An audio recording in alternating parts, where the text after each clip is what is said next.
that conversation? Was it good? Emboozi ebadde nnungi? Insightful? Eriko byekulaze eby'omunda? Good. It's important. Sometimes when our spouse is sharing something, it is easy to go, yes, you need to work on that. Olumu munno bw'aba aliko kyagaba n'oyinza okubukira noga aha ekyo weetaaga okikolerako ddala ekyo. But we want to keep these conversations safe. Naye ekyo kyandyonoona emboozi gye twandiyagadde ebeere ennungi. So your answer is always, thank you so much for sharing. Ekyokuddamu kyo bulijjo kyandibadde nti weebale kugabana nange. And even if they make a request of you, newankubadde ng'aliko kyakusabye, it's easy to get defensive. Kyangu nnyo okwerwanako. And so we need to say thank you for that feedback. Naye mu kifo ky'okwerwanako ne bw'oba nga ky'owulira weebaze okumuga nti nsiimye okuwulira ebyo by'oyogedde. Those kind of responses build trust in a marriage. N'ennyanukula efaanana bw'etyo ezimba obwesigwa mu bufumbo. That I can share and it's a safe place for me to share either things about myself or things I want to share about you. Nti nsobola okugabana ebinkwatako oba ebikwata ku munnange nga sirina bweraliikirivu bwonna. So make sure your responses are safe. Fubanga bulijjo okulaba nti engeri gy'oyanukulamu ezzaamu amaanyi ate tetiisatiisa. All right, so we talked in the last session about the first 6 slow fades. Now we want to talk about the last 6 slow fades. Mu kiseera kyaffe ekisoose twogedde ku bintu bino 6 ebigenda nga bitwawula mpola mpola nga tetutegedde. Twagala kwogera mu kiseera kino ekyokubiri bitwawula ebirala 6. Page 12. Olupapula lwa 12. For those of you that are just joining us, the concept of a slow fade is that a slow fade is what we call connection erosion in a relationship. Bwe twogera ku bino bye tuli mu kwogera ku byebyo ebigenda bijjawo enkolagana yaffe mpola mpola nga tetutegedde. And when we do these things, it causes us to distance ourselves emotionally. Era ebintu bino bwe tugenda tubikola tutandika okwawukana mpola nga tutandikira eri mu ngeri gye tuwulira. And our hearts start out just being centimeters apart. Emitima gyaffe gitandika nga waliwo akabanga katonotono wakati waffe. But if we don't stop the slow fades, naye bwe tutaziyiza bino ebintu ebitwawula empola, then our hearts become kilometers apart. Ne tutambula ebbanga ne likula wakati w'emitima gyaffe. So we want you to be aware of them. Twagala n'ebintu bino mbimanye. So that you can begin to stop them today. Bw'onoomala okubitegeera by'otegedde obiziyiza okutandika leero. Because it's in the slow fades that the enemy comes to steal, kill and destroy. Kubanga okuyita mu bintu bino ebitwawula empola omulaba abiyitamu n'atta n'azikiriza n'ayonoona. He does not want connection in your marriage. Omulabe anyumirwa nnyo nga muli mu kuneneŋŋana temukwatagana. And if he can keep you disconnected and that disconnected growing, era omulabe bw'abakuuma nga mwawukanye ne bwe mba mwawukanye katono ne mwongera ne mwawukanamu katono bw'abakuumira awo, he wins. aba awangula. But we don't want that. We want Jesus to win. Naye tetwandyagadde omulabe abe nga yawangula bulijjo. Twagala Yesu yaba awangula bulijjo. So these slow fades block what Jesus wants to do in us. Okay, go ahead. N'olw'ensonga eyo ebintu bino ebitwawula empola biziyiza omulimu Yesu gw'ayagala okukola mu bufumbo bwaffe. All right, the next slow fade is the slow fade of avoiding emotion. Ekiddako awo ekitwawula kwe kwewala ebyo by'owulira. Sometimes in marriage, one spouse is more comfortable with emotions than another. Ebiseera ebimu mu bufumbo bwaffe weesanga ng'omu ku ffe ye awulira talina buzibu n'ebyo by'awulira oba munne by'awulira. My temperament, my personality, ekikula kyange n'engeri gye nnyanukula ng'ebintu bibaddewo, and my upbringing n'enkuza yange engeri gye nnakuzibwamu caused me to push emotions aside. yandeetera okubanga ebintu bino ebyampulira tebikola nnyo bizze ku bbali tugende mu maaso. To lock them up. N'okubaako w'obiggalira. But that kept me from being able to fully connect in the way that God designed us to be able to fully connect. Ne kimaliriza nga kinziyiza okukwatagana n'omwami wange nga Katonda bwe yakigenderera tube nga tukwatagana. And when this is unaddressed in our lives, it causes us to have a guarded heart. Kino bwe kigenda mu maaso nga tetulina kye tukikozeeko omaliriza ng'omutima gwo guzimbyeko olukomera. And we're not able to fully connect. Kaakati n'oba nga teweemalirayo muntu osobole okuba nti mukwatagana bulungi. Because Jill operated with a guarded heart, kubanga Jiru yalina omutima gwe nga guliko enkugiro. I began to tell myself a story. Nga si muggule nze ne ntandika okubaako akagero ke neebuulira. And the story I told myself, kye neebuuliranga kye kino. Jill didn't need me. Jiru ono alabika yalimba okuviira ddala ku ntandikwa teyali tanneetaagako yadde. Or want me.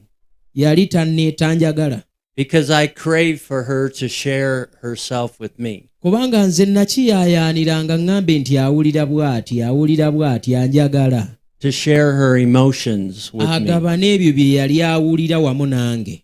But I didn't know how to do that. Naye nange ekyo newankubadde nayagalanga okukikola naye nga simanyi bwe kikolebwa. In the home that I grew up in, nobody shared their emotions. Kubanga gye twakulira teriiyo yaddanga awo bannange mpulira bwe nti ate yali.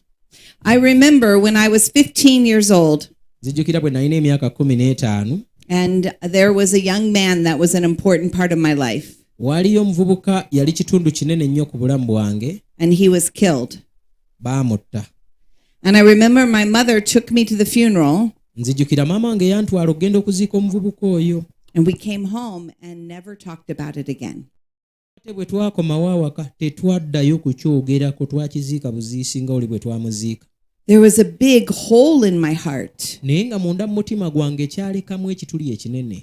And I had to deal with that on my own. Ekyo nalwanagana nakyo nze nzekka.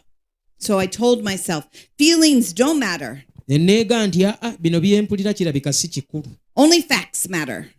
Ebyaddala byensonga. And feelings don't matter at all. Byowulira eyo si nsonga n'akamu. So then I locked them up. Akati ne mbiggalira. But that kept vulnerability from happening in our marriage. Naye ekyo kyatuleetera okubanga n'eno mu bufumbo twabanga mu kwegumya buli muntu abeera mu kwegumya. I didn't miss that vulnerability because I didn't know anything about it. Kati nze saasubwa ekyo ekyokulaba nti twali twegumya ekyo tekyankosa kubanga kye nali namanyira ewaffe bw'obanga olina kyoyiseemu guma tugende mu maaso. And that's why I would say, we're fine. Era nagambanga nga bw'obuuza nti biri bitya nga nti tewali ttabbo tuli bulungi. When really we weren't. Naye ng'amazima twali tetuli bulungi. So if the slow fade of avoiding emotion is happening in your life and your marriage, bwe kibanga kino ekyokwewala ebinyegenyege n'engeri gye muwulira gye kiri mu bufumbo bwammwe, we encourage you to find the key and begin to explore it. Munoonye ekisumuluzo mutandike okubaako kye mukolawo ku nsonga eyo. Now, some of us are so emotional. Abamu ku ffe ate tussaamu feeling mungi. And we're not talking about becoming so emotional. Kakate tuli mu kwogera ku ekyo kyakuba nti ebinyegenyege by'owulira ne bijjula awo wonna. Because emotions kind of run on a spectrum. Kubanga olumu ebinyegenyege bibanga bye baasiba ku lusuubo. Locked up emotions. Bino ebinyegenyege byoggalidde. And explosive emotions. Ate era n'ebaayo omulala ng'ate ye ayitawo n'abijjayo byonna. Neither one of those is what God designed us for. Kaakati okubeera ennyo ku luuyi luno oba okubeera ennyo ku luuyi luno si kirungi. When we have explosive, big, loud emotions, bw'obeera omuntu katono bwe kati n'obwatuka n'enseko ennyingi n'okuba n'akazira, we're letting our emotions lead us. olwo obeera oganyizza by'owulira okuba nga bye bikulembera. And that's like giving a 2-year-old child the keys to a car. Kiringa kuddira mwana wa myaka 2 n'okwata ebisumuluzo by'emmotoka n'omuwa. You wouldn't want a 2-year-old to drive a car. Oyagala agivuga ow'emyaka 2 emmotoka. And we don't want our emotions to drive us. Kaakati bwe kifaanana bwe kityo bw'oddira ebinyegenyege ebyo n'obireka bikuvuge tetwandikyagadde kibeewo. Our emotions are designed to inform us. Ebyo by'owulira biteekeddwawo okubaako kye bikutegeeza. And they're designed to send us to Jesus. biryoke bikuvuge nga bikuzza eri Yesu. So if you experience maybe excitement, Katugambe nti olina ekikukyamudde. that's an emotion. Ekyo kinyegenyege. And we want to take that to Jesus and say, thank you, Lord. Okitwale wa Yesu n'ogaa nti weebale Mukama. I'm anticipating this. I'm excited about this. Kubanga nina kye nsuubira, kino kinsanyusa okusuubira nti kigenda kubaawo. And if we're angry, bw'oba ng'oli munyiivu ng'ofunye busungu, we want to go to Jesus and go, I feel very angry right now, God. kirungi ogende wa Yesu n'ogaa nti Yesu mpulira obusungu. Can you help me to figure out what's going on with my anger? Naye nnyamba kiki ekindeese obusungu obungi buti? And then can you help me to work through it and then be able to address it appropriately and not sin in my anger? Nnyamba okubuyitamu n'okuba nti simaliriza nga nnyonoonedde mu busungu buno. So we like to say that emotions are like the lights on the front of a car, on the dash of a car. Kaakati twagalaga nti ebinyegenyege ebyo mwabazze muvuga emmotoka waliwo obutaala buno obwakira wano mu mmotoka munda. And the lights come on and they say, check engine. Waliwo akataala akaaka ne kakulaga nti yingini yeetaaga okkebera. They say, get fuel. Ne wabaawo akaaka n'omanya nti amafuta. They say, get oil in the car. Ne wabaawo akaaka n'omanya nti oyira agenze. Well, our emotions do the same thing on the dashboard of our life. Ebinyegenyege byaffe nabyo bikola ekyo.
yonna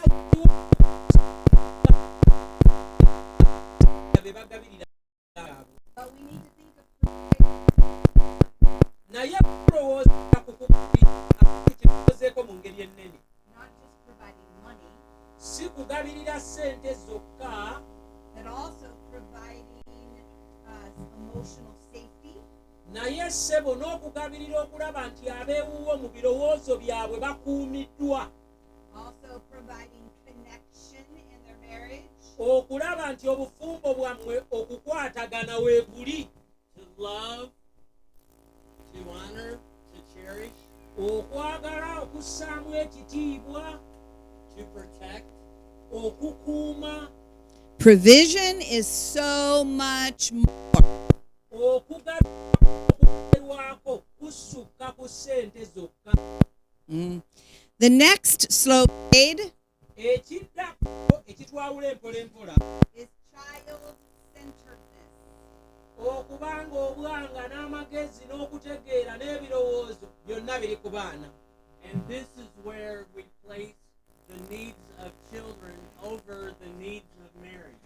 nga bwe kituuka ku kuba nti abaana balina obuzibu bwonna bwonna ebizibu by'abaana bikulu okusinga ekirala kyonna ekiri mu bufumbo This one is a temptation, particularly for us women. abakyala mukama yeebazibwe kino kikemo kyammwe ky'amaanyi We look at the children and we say, you can feed yourself, otunuulira omwana noga nti osobola okweriisa or you can't feed yourself. oba tosobola kweriisa You can't dress yourself. toyinza kweyambaza You can't go to the bathroom by yourself. toyinza kwetwala mu kinaabiro And we look toyi and we look at our spouse and say, you can do all of those things by yourself. ono n'omutunulira noga nti naye lino lyosajja kkulu lijja kusobola okwetwala emmanju So you're on your own. I have to take care of these children. nti gwe sajja kkulu beera ku bibyo nze ndabirira abaana But that isn't healthy. naye ekyo si kirungi Yes, our children have needs, abaana baffe kituufu balina ebyetaago and we need to take care of those needs. ng'era ebyetaago ebyo twetaaga obifaako But our marriage has needs too. naye n'obufumbo bwaffe bulina ebyetaago And the most beautiful gift you can give your children is for them to see you invest in your marriage. ekirabo ekikyasinze bulungi ffenna kye tuyinza okuwa abaana baffe kwe kutulaba nga tufuba okulaba ng'obufumbo bwaffe buli bulungi Because children feel safe and free kubanga abaana bawulira nga bakuumiddwa era nga baddembe when mom and dad are doing well. nga maama ne taata bali bulungi si zaabika emipiira When they see mom and dad connect, bwe balaba maama ne taata nga bakwatagana it makes their heart glad. kisanyusa emitima gyabwe If they saw you hug in a healthy way, abaana bammwe bwe babalaba nga mwegwako mu kifuba mu ngeri ennungi it would make their heart go, oh. obutima bwabwe bubeera bukyakyakya nga bugamba nyamulalengera We like to say that this is when we want our children to go, ew!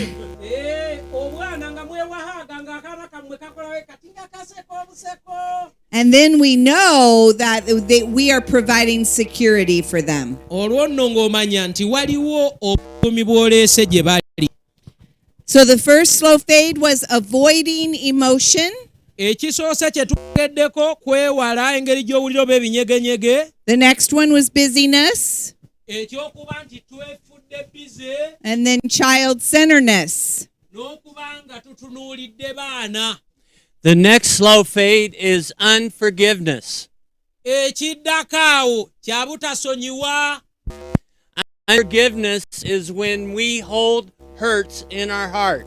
obutasonyiwa butuleetera okukuuma obulumi mu mitima gyaffe When we ruminate about hurts in our mind. buli lwe tulowooza ku byatukosa mu ndowooza zaffe And we think about the hurt, we think about the hurt, we think about the hurt. n'olowoozanga ku bulumi n'olowooza ku bulumi n'obulowoozaako ku makya n'olweggulo buli ssaawa ng'olowooza ku bulumi And that causes bitterness kyo kireeta obukaawu and resentment. kireeta obukyayi and disconnection. n'okwawukana okuba nti temukwatagana. And we will talk in the next session about forgiveness. Mu kiseera ekiddako tujja kwogera ku kusonyiwa. But right now, it's important to understand if you have unforgiveness in your heart, it is robbing you. Naye bw'oba ng'olina obutasonyiwa mu mutima gw'essaawa eno ky'oba omanya nti bukunyaga bulina kye bukutwalako. You are not designed to carry that hurt every day. Tewakolebwa kwetikka mugugu ogwo ogw'obulumi buli lunaku. And many times we can say to ourselves, how could I ever forgive them for what they've done to me? Era emirundi mingi obuuza ng'omusogga we waffe n'oga nti aye musoniga ntya ku ekyo kye yankola. But Jesus is the model of forgiveness. Naye Yesu kwe tulabira ne tuyiga okusonyiwa kye kuli. Because he forgave you first. Kubanga Yesu yakusonyiwa gwe ye yasooka okukusonyiwa. And that forgiveness is 100%. Ate era mu kusonyiwa teyaga nti nkusonyiyeeko wano sikusonyiye, yakusonyiwa byonna. It's not partial, holding some back. Teyakusonyiwa mu bitundutundu n'abaako bye yeesigaliza. But it's complete. Naye yakusonyiwa mu bujjuvu. One time we were teaching a marriage seminar in the US, just like this. Olumu twali tusomesa abafumbo eka mu Amerika nga bwe tuli wano kati. There was a couple that was sitting like right over here. Waaliwo abafumbo baali batudde wano nga mwami muwanga n'omukyala we batudde wennyini awo. And the whole conference, they were both with their arms crossed. Mu lukuŋŋaana baalumaliriza ebbanga lyonna nga batudde emikono buli omu azinze emikono ati. You could feel the hatred coming off them. Ng'obukyayi obubaliko buwunya n'evvumbe. It was bad. Kyali kizibu ng'obatunulako obutunuzi n'omanya nti abo. And Mark and I, we were praying. We noticed it and we were praying. Nze ne Mark twali tusaba ne tukiraba. And we weren't able to interact with them personally. Kakati tetwasobola nnyo kwogera nabo nga bassekinnoomu nti ffe nabo ffekka. But we were praying that the Holy Spirit would move. Naye twasaba nga tusaba nti Omwoyo Mutukuvu atambule. At this point, we had not identified the slow fade of unforgiveness. Mu kiseera kino twali naffe tetunnazuula kino ekitwawula ekyobutasonyiwa. It wasn't on one of our original lists. Tekyali ku lisiti yaffe ey'ebintu ebigenda bitwawula empola. And they went off and had their safe conversations. Era baavangawo ssebo ne bagenda mugende bannange mwenyumize ku mboozi nabo ne bagenda. And they came back. Ne bakomawo. And they were different. Bwe baakomawo ku luno baakomawo nga banjawulo. They were so different we almost didn't recognize them. Baali banjawulo nti ffe twali tukyanoonya bali abatudde n'eggumme bati nga tukyabalaba tetulaba nawe bali. They were smiling and laughing. Nga baliko akaseko nga banyumirwa. And afterwards we were asking people if they had questions. Oluvannyuma ne tubuuza nti bannange eri alina ekibuuzo. And this man stood up. Omusajja n'ayimirira. He said, I think I found a new slow fade. N'aga nti ndabika nzuddeyo ekirala ekitwawula empola. We said, what? Ne tumugaa nti eki? He said, the slow fade of unforgiveness. N'aga nti ekitwawula empola ekirala bakiyita butasonyiwa. He said, I have held something against my wife for 10 N'aga nti nze years. nali nanyiigira omukazi ono emyaka 10 beddu. 10 years. Emyaka 10. That's a long time. Omusajja okunyiigira emyaka 10 ssebo. And he said, on that break, N'aga naye bwe tugenze wali okunyumyamu. I communicated to her that I forgive her. Mugambye nti mumusonyiye. And they were free. Era ng'obalaba baddembe. It was amazing. Kyali kyewuunyisa. That's why we do not want the slow fade of unforgiveness to happen. Y'ensonga lwaki tetwandiyagadde butasonyiwa bubeereyo eyo gye muli. We have 2 more. Bibiri bye twongera ku ebyo bye waakawandiika. The next slow fade is assumption. Ekirala kyakuteebereza n'okusuubiriza. Assumptions, we tell ourselves a story. Mu kusuubiriza twebuulira ebigambo oba akagero. About our spouse. Naye ng'akagero ako kakwata ku munnoowo. Or it could be about anybody else. Oba ku muntu yenna omulala. And that story is built upon what we think to be true. Ng'akagero ako kazimbiddwa ku ebyo by'olowooza nti bye bituufu. But we don't know that it's true. Naye nga tomanyi oba bituufu oba nedda. And then we begin to operate on that truth. kaakati n'otandika okukolera ku mazima ago ge weematizza nti ge mazima. But it's really not truth, it's assumed truth. Naye ng'amazima oteebereza biteebereze si ge mazima. It's like the enemy wants to whisper Kiriŋŋanga nti omulabe bulijjo ayagala okutukuba obwama. these assumptions to us. Ebintu bino bye tuteebereza omulabe akukuba akaama n'aga nti teebereza bw'oti. And they start to pull our hearts apart. Kaakati ekyo ne kitandika okusika emitima gyaffe nga kitwawula. And this happens without people realizing it all the time. Kino nno kitubaako emirundi mingi nga tetutegeera na kutegeera nti weekiri. Remember the story yesterday when Mark said he would read my face or my body language? Ojjukira jjo Maaka bwe yagambye nti yantunuulira nga butunuuliza ati n'alaba bwe nfaanana ne bwe ntunula n'amanya. And then he would read it as if I'm angry when really I'm just thinking. Olumu yantunuulira nga n'alowooza nti ndi munyiivu naye nga nnina bye neerowooleza byange. But I would tell myself a story that Jill must be mad at me. Naye nga nze bwe namulabanga nga ali bw'atyo nga nze nga nti omukazi oyo ateekwa okuba nnyiigidde ate nnyo. The best way to stop assumptions is to ask your thoughts. Yeah. Engeri ekyasinza obulungi ey'okwewala bino ebyokuteebereza ebirowoozo byo bibuuze ebibuuzo. So I might ask Jill, I see that you appear angry. Kaakati olumu Jiru ne ntandika okumubuuza ne mugamba nti naye Jiru otunula ng'omunyiivu. Are you angry or is anything going on? Kituufu oli munyiivu oba waliwo kirala ekigenda mu maaso? And then after Jill answers, then I reflect back.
Of surviving.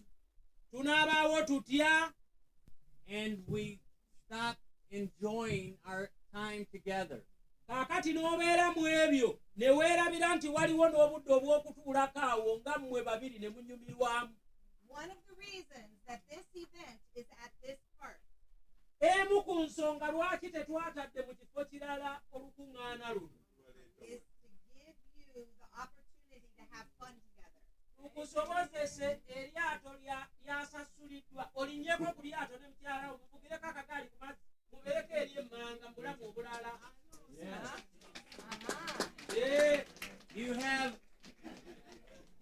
You have a meal that you don't have to make. Olye ku mmere nga si mmwe mugifumbye ng'obitiriza omuntu toyombera munnyu teri yagutaddemu ku mwembi. And I saw pictures yesterday of people on boats out there riding the boats. Eggulo nalabye ebifaananyi by'abakazi n'abasajja abaami n'abakyala nga bali ku bugaali bavuga mu simayiro eva eno kutu paka eno eyagala kumalira ku nkoona. Yeah. Anybody in here ride boats yesterday? Eriye yavuze ku kaato eggulo wanike ku mukono.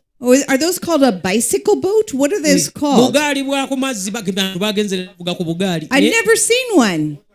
Water bikes. Abavuze ku bugaali bw'oku mazzi. Did you have fun? Mwanyumiddwa bakulu. Yes. Yes. Did you have fun? Bagenze. I love that. And then back here, did you have fun? Owange wanyumiddwa yabadde kagaali ali emabegaawo. Yes. Sometimes we have to figure out how to have fun together. Ebiseera ebimu tuteekwa okuyiiya tunyumiddwa tutya awamu ng'omwami n'omukyala. Sometimes it's just simple things. Olumu bibeera bintu bitonotono awo. But we need to make sure and include them in our lives. Naye tubyetaaga mu bulamu bwaffe. Having fun together changes with ages and seasons. Bannange okunyumirirwa awamu bye mugebeera munyumirwa bigenda bikyuka buli lwe mugenda nga mukula n'ebiro n'ebiseera bye mulimu. As Jill and I have gotten older, nze ne Jill bwe tugenze tukula, we have had to change what we enjoy together. Bye tugenze tunyumirwa bizze bikyuka. And as we've gotten more healthy in our mind, era buli obwongo bwaffe lwe bweyongedde okutereera n'okuba obulamu obulungi mu ndowooza yaffe and our heart, n'emitima gyaffe, we have to change what we enjoy together. tugenze tukyusa ebyo bye tunyumirirwa awamu. But it is important that we have fun. Naye nga kikulu bannange okunyumirwa. All right, now we want to give you the opportunity to talk with each other about the last 6 slow fades. Bino omukaaga bye twakavaamu twagala tukuwa omukisa mugende mbyogereko. If you're here with your spouse, you will have the conversation with your spouse. Bw'oba oli wano n'omwami wo ne mukyala wo mujja genda mwogere bwe mutyo babiri. If you're here alone, feel free to just use this time to reflect and consider what might be a next step for you. Bw'oba oli mufumbo naye nga wasazeewo olwaleero kubeera bwannamunigina, naawe tuula awo olowoozeemu kye kitegeeza gy'oli ate munnange tunaakugamba ki. Or you can also find a friend, someone of the same sex, that would have a conversation with you about what you learned. Oba si kyo funayo omulala nga naye yazze yekka naye gw'ofuna ateekwa kuba bw'oba mukazi naye aba mukazi toga nti ate omusaada ye nga gaidye wenka ate ne mutuula wandireeta ebizibu. Turn to page 13. Olupapula olw'13 we tulaze. This is the exact conversation you just had a little bit ago. Emboozi eno teyawukana n'eri gye tubadde twakavaamu emabegaawo. But this time you're going to talk about the last 6 slow fades. Naye ku luno mu kifo tugenda kwogera ku bino omukaaga ebisembyeyo bye tusembezaayo. You're going to talk about avoiding emotion, okwewala ebinyegenyege, busyness, okubeera busy, child-centeredness, okuba nti oli ku baana tokyafa ku munno, unforgiveness, obutasonyiwa, assumptions, okuteebereza, and not having fun together. n'okuba nga temusanyukirako wamu. You will have 15 minutes for this conversation. Eddakiika zijja kubeera 15 nga muli mu mboozi eno. And we will regather at 12 o'clock. Tugenda kukuŋŋaana wano ku ssaawa 6 zennyini. Go have the conversation. Simbula kati mugende muwaye. As we leave, let's thank the servants who have really helped with the electricity and the sound. Bannange nga tugenda tukubireko mu ngalo bannaffe abatuyambye okulaba nga emizindaalo giddako. Mwebale nnyo. Kama abawa omukisa. It's amazing. Kyewuunyisa. Okay, enjoy your conversation. Mugende muwaye, temukkiriza omuntu yenna abeekiika. Bannange okubuuzaako kwa lwaggulu nga tugenda ku maato. Saawa ya kunyumya.